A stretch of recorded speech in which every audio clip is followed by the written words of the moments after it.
Hi Sagittarius, welcome to your general weekly reading for the week commencing 3rd of October. I have got spirit guides. We'll draw a card there, spirit animal, so that'll be a message from the guides for this week. And we'll jump straight in with the normal horseshoe read.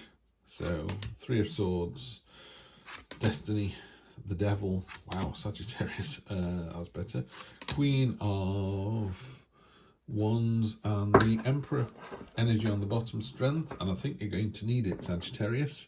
Strength is you more than enough strength. You know, the guy that stood in Tiananmen Square up against the tank. It's that kind of impossible kind of bravery and strength of will. You know, you are determined that this is not going to happen, which is great because you've got the Devil card in the unexpected position, and that is exactly the attitude to take.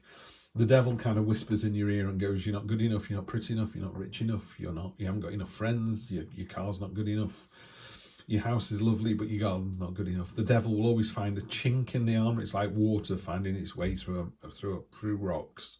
It'll get through eventually. And what you have to do is go, no, I'm good enough, no, I'm good enough, and just keep doing that. So the first card we've got, which your present position is the heartbreak card. It is what it is. I can't sort of make this sound any better. Either you've had your heart broken or you've broken somebody else's heart. What the tarot cards are doing here, though, is they're saying you need to understand that and you need to deal with that and you need to heal, or you need to go and help the person whose heart you've broken to heal. So have you broken somebody's heart? Do you need to go back and just tell them why? And just, you know, be open and honest and go, I know you thought it was the real deal, but it wasn't, and it isn't, and I'm with this person now. Or, you know, somebody broken your heart. Maybe you don't need to see the person, by the way. I'm not suggesting that. Maybe the other person is no longer with us. They moved to another country or they passed on. So you can't address that issue. You can because you put it in a letter. So write the letter to the person as if you were going to hand it to them. And then just keep it for a week or two, maybe burn it in a fire, make a wish, you know, but definitely kind of heal with the moment and just go, do you know what I would do in those situations, and I know it's bleak and horrible, I've been through it myself, many of us have, most of us have, it's a learning experience, you know, learn from it. And if you can, if at all possible, just remember the good bits, you know, and just go, you know what, that was a good day. I was in a relationship, obviously with my first wife, of course, was in a relationship, and it was pretty bleak for quite a while. It was a bad move. We shouldn't have married each other. We did it for the wrong reasons, both of us. We came out the other side. That was also pretty brutal. And now we're both in much better place. Well, I'm assuming she is. I don't have anything to do with her, but she's with the person she left me for, and they're, you know, happy soulmate. I'm with my soulmate. So we've done the right thing, but the process of getting there, which is the fool's journey, was incredibly difficult and tough. And I remember her saying to me once, you know, everybody thinks I'm the one to blame, because she was the one going off with someone else. So she was saying, everyone thinks I'm the bad guy here. She said, but you were quite difficult to live with. And I said, I'm not telling people you're the bad guy, you know. If someone says, why are you splitting up? I go, we're just splitting up, you know. So that's all I could do. I could kind of go, okay, if people think you're the bad guy and you're not, then you're not. You don't, what's the phrase in Roadhouse? He says, well, what, it's a film about bouncers, by the way. He says, what do I say if someone calls my mum a whore? And he just goes, is she? And it's as simple as that, you know. If someone says you're fat, you go, well, congratulations, thanks for noticing that. If someone says you're bald, you go, yes, I know. These are statements of fact. You can't hide that. You know, you could lose weight. You could wear a wig or a hat and disguise the fat, but the truth underneath it all is, yes, I'm fat and I'm bald, you know. So it's a healing card. You need to be able to get over that hurdle, either yourself or with another person. The good news is, if it is for another person, it makes you a better person by doing that. Next card, we've got the Destiny card, which is there's something coming in, there's something unexpected coming in. I don't know what it is because this is a general reading. Could be a relationship. Maybe you're single and there's someone on the horizon. Maybe you're in work and it's going really well, but there's a new job coming in or a new opportunity. So it's the scope of this is huge. Could be a windfall. But basically, the Destiny card in this deck talks about fate just landing and, you know, completely blindsiding you, and then it's what you do about it, which is very successful, by the way. In the other decks, it's called the Wheel of Fortune, and there's a great explanation of this from Zane's Intuitive Guidance. He does a thing which says the train is in the station. So, you know, the Wheel of Fortune is where he's going, right, here we are, this is your opportunity to jump on board. And if you don't jump on board, it'll just go away again. You know, it'll go back around and you'll get another one down the line. So don't worry if you feel like you've missed an opportunity. That was the learning experience. The Tarot would say, okay, we offered you that, you didn't take it, let's go back around again and see if you take it this time. But definitely there's a situation coming up, the train is in the station, and you can do something about that. Just grabbing a quick drink of coffee.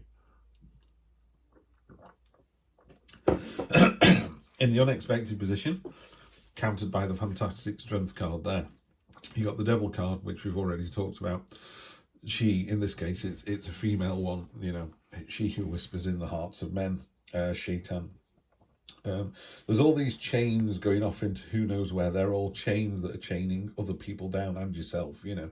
The devil is within, and they say the devil's within and God is without, and I like that idea. I don't believe in God, by the way, but each to their own. The idea that there's this inner voice that's going, you're not good enough, whereas the outer voice, you know, other people can tell you are good enough, but this little voice in your head all the time just goes, you're not good enough, you're not pretty enough. So you're going to get a lot of that based on this card here. You know, you weren't good enough, you didn't deserve the relationship, they didn't deserve you, or whatever it is. You just need to kick that in the butt and go, no, I've got more than enough strength. I am the person I'm supposed to be on this planet, and I'm where I'm supposed to be in this journey. You know, I feel really strong. The universe goes, this is the journey you're on, Steve. This is where you're supposed to be today. You're supposed to do tarot card readings. Yeah. And tomorrow you go back to work. And that's it. That's where I'm supposed to be. And that's what I'm doing. And it's the same with you here. So the devil is trying to creep in. It's trying to push the door open. And once they're in, they do it more and more and more. You know, they weigh you down more and more and more. But you can nip it in the bud really quickly. Just have a good day. Go for a walk. Go out into nature. And when somebody compliments you on anything at all, really take that compliment and hold on to it. We do that really strongly in this house. It's too easy to kind of go, you know, be genuine and go, oh, thanks so much for hoovering up. I've got teenage sons, so if they do any work at all, it's a blessing. But, you know, you go, oh, thanks so much. That's made a real difference. It's given me half an hour back. And they just go, oh, it's all right. And it's like, no. You say thank you very much for the compliment, you know. So then they know that they are being thanked and rewarded. And of course, there are rewards involved. So there's that. The devil's going to keep trying to nip in and dig away at that unless you go, no, not letting you in. And then they will try again, and they will try again until you have those good days, until you heal, and then you'll be fine. It won't get in anymore. Short-term future. After this thing early on, you got a fantastic end to the week or the reading. You got the Queen of Wands, I call it the magnetic card. You know, you walk into a party full of strangers and there's just someone kind of holding court in a corner. Holding court sounds wrong. It sounds like some sort of big head. They're not. There's just someone sat there and people are like, wow, they look interesting. They look pretty. They're drawing me towards them like a moth to a light. You know, it's that kind of thing. And that's the energy from the Queen of Wands. She is... She's very confident and in her own kind of sexuality and her looks and appearance and where she is in life. The devil with the Queen of Wands, the devil goes, you're not good enough. And the Queen would just wouldn't even break stride. She would carry on walking, go, I think you'll find I am. And just, that's it. That's a lovely response to that. The devil goes, you're not good enough, and she goes, you wish, you know, just keeps walking. Absolutely love that. And that's your immediate future, long-term future, next 1 to 3 weeks. Emperor energy, absolutely order and control. Whatever life has thrown at you here, whatever happened with this healing card here, you just nailed it. You know, the Emperor is the amalgamation of all 4 kings. He is the absolute the head of the head of the family kind of thing. And again, we're not doing gender here, male, female, whatever you want to be is fine, but it's about order and control. He's created this prism in one hand, he's pulling order out of chaos, he's making a list in this hand, he's sat on a throne that's completely unadorned, that's not important to him. And I always use the story of, you know, when you say let's all go to the seaside, you all jump in a car and barrel off. When you get there, you go, oh, I didn't bring any sun hats, didn't bring any sun cream, didn't bring a tent for the beach, didn't bring any change, it didn't bring any money. The Emperor goes, got it, got it, got it, got it. It's just completely and utterly in control. So whatever your learning thing is from here and kicking the devil's ass, which I love to do with this Queen, you end up with the Emperor, order and control, but the kind of the very best version of that. Just going to clarify, and then we'll pull out a spirit animal, so you'll have a message from the spirit guides this week as well. Seven of Pentacles. This is a card of knowing what you have and abundance, and there's a little bit of a rest after a tough time. So maybe after this conversation with someone or the letter you write, you're a bit exhausted. It's okay, you know, just take a breath. You've done so much, you're very successful. Sometimes in a more traditional read, it's a man leaning against a stave looking at this bush filled with pentacles, and it's a bit like the farmer getting all the crops in. He gets them in the barn. He goes, "Oh, great job." Now he has a quick cup of tea, and then he gets back out again and starts planting the seed. You know, so it's like, well done you, now start again. But it is about abundance and growth and cycles and the ability to continue doing what you're doing. Success on top of this. Whatever comes in, whatever life throws at you. I love this card, Seven of Wands. It's just victory. There you are. The others have all put their wands down. You're the winner. You're on top of the hill. There's no gloating about this. It's a bit sort of, I knew that was going to happen. Ties in nicely with the Queen as well. You know, you're not good enough, you wish. This one's like, told you. Two wands on top. Just stay agile and flexible. Yeah. You know, yes, you've got the whole world in your hands. Sorry, that was two pentacles, the agile and flexible. The two wands is you've got the whole world in your hands. You're starting the process. You're getting ready for the next phase. King of Swords on top of the Queen of Wands. King of Swords is my way or the highway. Is that real? And again, don't get the sword cards wrong. They're just about that purity, that light bulb moment, that clarity of mind where you just go, I know what I'm going to do. You know, I've got this, you know, times infinity.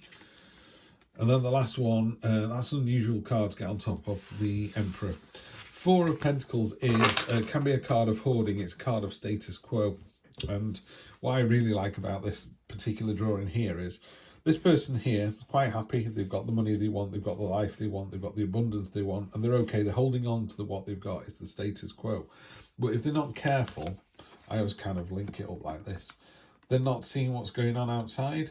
You know, they're in this hole. So they're in a pleasant hole. I tell you what it is. If you were in a relationship that was okay, if you were in a job that was okay, you would find it hard to leave. So say you're in a job that pays pretty well and the hours are pretty good and the team's pretty good, or you've got a partner and they're pretty good and, you know, they're nice enough, they're pretty enough. You know, the whole thing is like, it's enough. Is it? That was what I would say to you. Is it? Now, if you're, I don't know, married to a multimillionaire and you're reading this on a yacht, then maybe that is it. Or conversely, you could be sat on a billionaire's yacht going, is there more to life than this? Yeah. So that's all it's doing. All it's doing here is going, you've got all the skills that you need to do this week. You're absolutely on top of it. You're ruling the world. You're fantastic. Energy's great. Is it enough? Yeah. And the card from the Spirit is co-create with Spirit. So let's see what that one says, because I've only just started using this deck. 17. There we go. So how do we co-create? Look around you, sense the magic that pulses through the world. Yeah, the Crow Spirit wants you to know why you think there is no magic in the world, or do you believe that once was but it ran out, leaving nothing but ordinariness? Although conditions have become challenging, you've no reason to believe that everything you've set out an intention for will elude you. Right now, the outer world is shifting. Can you feel it? Maybe you're fretting about experiencing the results of some of your poor choices or judgments from the past. Crow Spirit is here to remind you you can always course correct and get back on track. The law of balance makes it inevitable that this too shall pass. That's this down here. So this was a great reading, and then you had this little hiccup here. So yeah, there is magic in the world. The universe will provide. Yeah, just hang on in there and don't let the devil grind you down. All right, Sagittarius, always a pleasure reading for you, and I'll see you next week for more of the same. Take care.